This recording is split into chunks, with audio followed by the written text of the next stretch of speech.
Pete Hamill.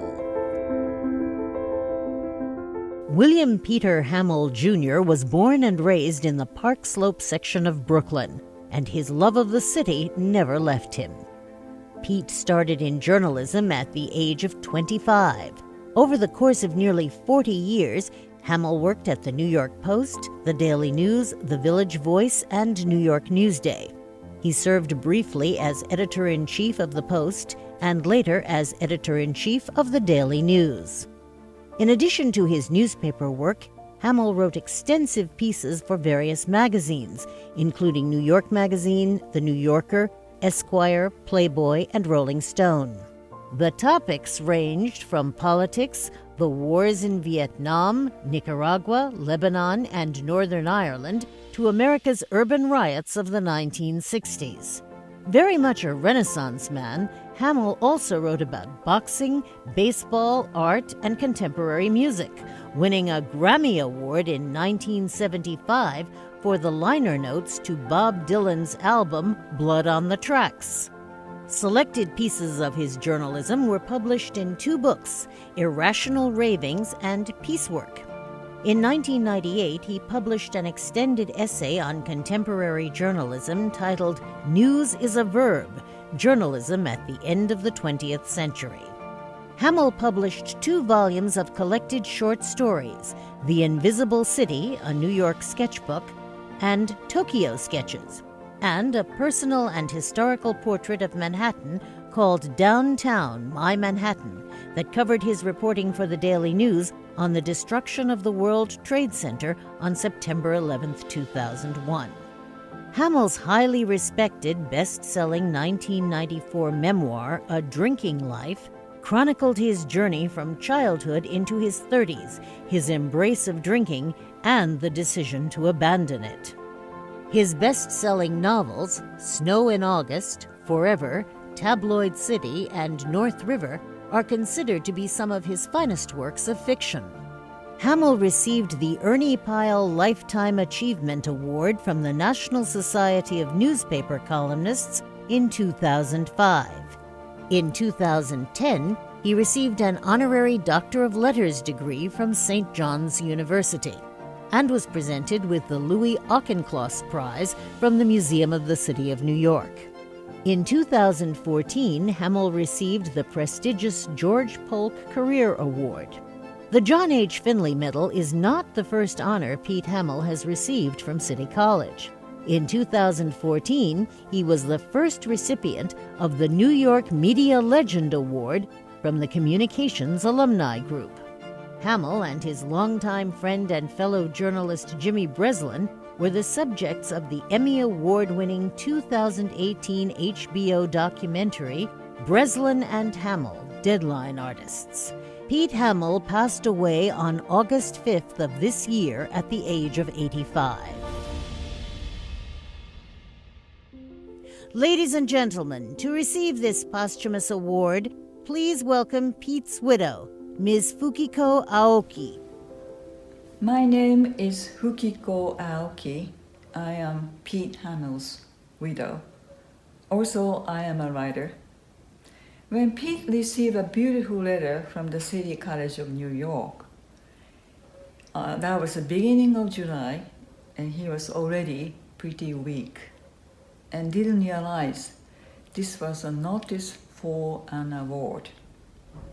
Then I received the email and I realized that City College of New York would like to present Jimmy Breslin and Pete Hamill for the John H. Finley Award for their works and service to the city of New York. I remember clearly the day when I told Pete, and he was sitting on the couch, and he opened his eyes wide and gave me a big smile. He was flattered and said, "Of course, I accept it. This is such an honor. What a great idea to have it share with Jimmy." Pete told me that it was a special award for him because His younger brother, Tommy Hamill, had graduated from City College of New York, where his classmate was a boy from Fox Street in the South Bronx. His name was Colin Powell, and he liked the 7 Hamill kids. All 5 of Pete's younger brothers attended the City University of New York. So CUNY holds a special relevance in the Hamill family.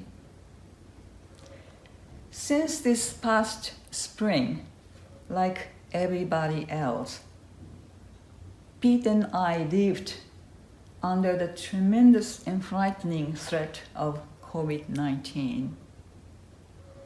He was most vulnerable person for this virus. His age and his underlying medical issues waved a big red flag. We are doing very good, but sadly, as Pete entered our brownstone entrance in Brooklyn on August 1st, he took a fall. I rushed him to the Methodist hospital, and he needed operation. Unfortunately, he was not strong enough to survive it. In the dawn of August 5th, I got a phone call from hospital. Then doctor said, "I'm sorry, your husband's heart has stopped." I remember he added, "Not many people ever die in the hospital where they are born." It was true for him, and New York cemetery Pete would have wanted. Now it's still hard to believe he is gone forever. We were finally separated after 33 years of marriage. He now sleeps peacefully at Greenwood Cemetery in Brooklyn, just behind the big tombstones of both to read. Today, I know he will be so honored that he has received the Finley Award. Pete must be smiling with Jimmy today. I'm also honored to receive Pete's award for him. Thank you for this amazing tribute to my late husband. Thank you very much.